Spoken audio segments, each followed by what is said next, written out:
It's been years since you started weightlifting, but you look like you haven't stepped foot in a gym in years. Ever in your life, actually. It's been years, but you have nothing to show for it. You're still either fat or still scrawny. How is it that you can come to the gym consistently for years, but still look like an average World of Warcraft player? I'll tell you.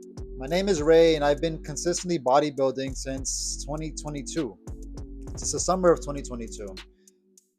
I've lost 60 pounds from back when I was 230 pounds. Gained some of it back while I was bulking up, and then lost it all. Then lost the 30 pounds again. That transformation almost took me 3 years, but it really shouldn't have. Uh, it's a transformation that could have taken a year with the wisdom that I've accumulated now. So why do you still look so average after consistently being in the gym for so long? Well, it comes down to three things. One of three things. Either your training, your diet, or your recovery. It could be a mix and match of some of these. It could be just one of these. Either way, you're not doing one or more of these things right, and it's causing a delay in your transformation. So let's start with the training. The training isn't optimized for hypertrophy. That is growing your muscles. You're probably going to the gym with no plans. Instead of having no plans at all, have some structure in your training. You should know what you're going to be doing at the gym before you're at the gym. Some people some people make it a bit more complicated than this, but I just wrote my exercise routine on the notes app on my phone. You can do the same thing. I do compound lifts before isolations. That's to conserve the energy for the compound lifts because you get more bang for your buck with compound lifts than isolations. Simply because, well, you're using multiple muscles for the compounds and only one muscle for the isolations. Personally, I do 3 sets, much like the average person. However, we'll talk about the amount of reps in a bit. But you wanna rest 2 to 3 minutes for a compound lift, 1 to 2 minutes for an isolation lift. Now, in order to grow your muscles, you need to activate hypertrophy. You need to challenge your muscles. You want to take every set to failure. When you're doing your sets, don't just do 10 reps like the other pussies in there. You need to take it to failure. You need to take each set to failure every single time. Obviously, don't do this with the exercises that will injure you if you take them to failure. Squats, deadlifts, bench presses, those type of things. You don't want to take those to failure, but most exercise you want to take to failure. So what weights do you use? This is the way I do it, and it promotes hypertrophy it optimally promotes hypertrophy. So you grab a weight, whatever weight that is, that you think you can do 8 to 10 reps with. Use that weight for a set. Take it to failure. Now, if you do less than 8, you have to bring down the weight. If you do 8 to 13, or rather 8 to 12, then that's your weight for that exercise. And if you do more than 13, or rather, if you do more than 12, so 13 plus, then you have to scale up. You have to use a higher weight. All these reps, make sure they're clean. Clean reps. Don't use any momentum. However, on the last rep, you can use momentum on the last rep.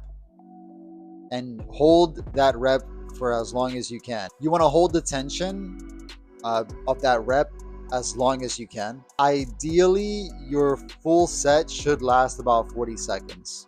If you can do more, it's great, but at least 40 seconds, ideally. You need to track the weights that you use on your notes app, or wherever you're writing down your exercises. You have to track your weights so you can progressively overload correctly. And for cardio, just walk. I don't like running personally. I hate running. So all I do is walk, man. Just walk everywhere, at least 30 minutes a day. Walk your dog, walk with your friend. It almost burns the same amount of calories as running anyway. So that's the training part of it. The diet part of it is, well, You can train all you want, but you're gonna look like shit if you have a bad diet. And that's whether you're bulking or cutting. You may be even getting stronger and progressively overloading, but you're still gonna get fat. You're still gonna look fat. Now, for diet, we have to take it two different routes. There's the cutting and there's bulking. For bulking, you're obviously gonna go on a caloric surplus, meaning you're gonna eat more than you burn per day. So what you're gonna want to do is use a caloric calculator. You can just look that up on Google to find out what your caloric maintenance is, or you can use one of those tracking devices. I personally use an Oura Ring. There's also a Fitbit. There's that bracelet that I'm hearing about. I think the Apple Watch does it too. Anyway, you get your caloric maintenance number, and then you add 2 to 300 on that, and then that's how much you're going to eat a day. That's how many calories you're going to eat a day. So you're going to want to do a clean bulk. You're going to want to hit at least 1 gram of protein per 1 pound of weight that you are. You want to hit all your macros, but if you can't, you really want to focus on the protein if you can't hit the other ones. It's pretty easy to do, especially while you're bulking. But if you can only focus on one, just focus on protein. Try not to do a dirty bulk, because if you do a dirty bulk, sure, you'll gain muscle, uh, but you'll gain more fat too. You'll also feel a lot more slowed down. Your body is still gonna be dealing with all the dirty foods that you're eating. If you're on a clean bulk, then your hormones are going to be optimized, and you won't have as much inflammation in your body to have to deal with all that. Not having as much inflammation in your body will make the bulking phase a lot faster, a lot smoother, and you'll feel better while doing it. Note that you don't want to bulk over 20% body fat, or you'll feel like shit. Your hormones are going to be out of whack, and you'll feel it. Now, for a cut, well, you already heard the cliche.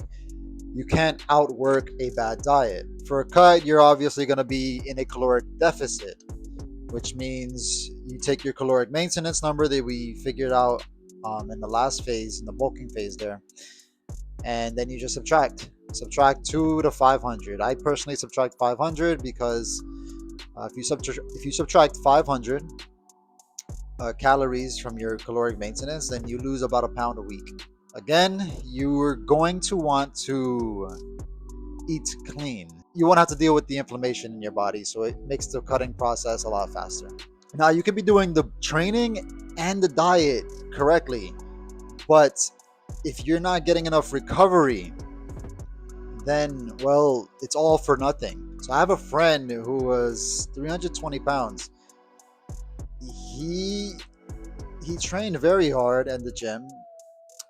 His diet was on point as far as I know, and he plateaued at 320 pounds. And that's because he just couldn't sleep. Literally 3 to 4 hours of sleep a night. He stayed about 320 pounds for almost a year. He eventually lost more weight. I think he's about 280 now. But that wasn't because of the training and it was because of the diet. But he stopped training as hard. He actually doesn't train much anymore, but he started sleeping a lot more. So the diet plus the sleep made him shed body fat. Now, your muscles aren't going to grow either if you're constantly training them. You need to give your muscles a break, about 48 hours before you train it again.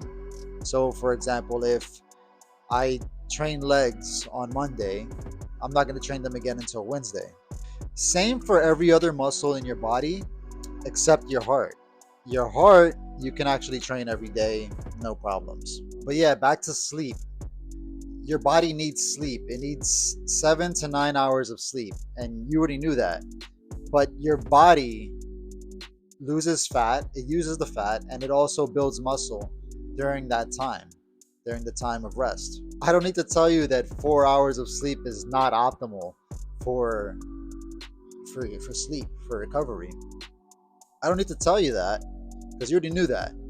But I do need to remind you, because the more I remind you of these things, the more it sticks in your head, and the more you will eventually just start doing it passively. So there's many protocols that you can implement to get better and longer sleep. Yeah, I'm not going to get into the details here, but here are a few different things you can do. One, you can get sunlight as early as possible in the day. Two, you can cut caffeine. You can cut caffeine 8 to 9 hours before you go to bed. You can cut blue light from screens about an hour, well, 30 minutes to an hour before you go to bed. You can do relaxing things like reading, journaling, meditating, etc. In that 1 hour, or rather in that 30 minutes to 1 hour before you go to bed, to slow down your body and to get you in that mood to sleep. I'll be making a video breaking down all the protocols that I put into place for my bedtime, and so that I can get optimal sleep. I'll break that down in a video that'll be coming out soon. You know, different supplements, different protocols. Stay tuned for that. If you found this helpful, subscribe and hit the bell for more men's fitness, health, and lifestyle videos. Tap here to watch my most recent video, and I'll see you on the next one. Bye bye.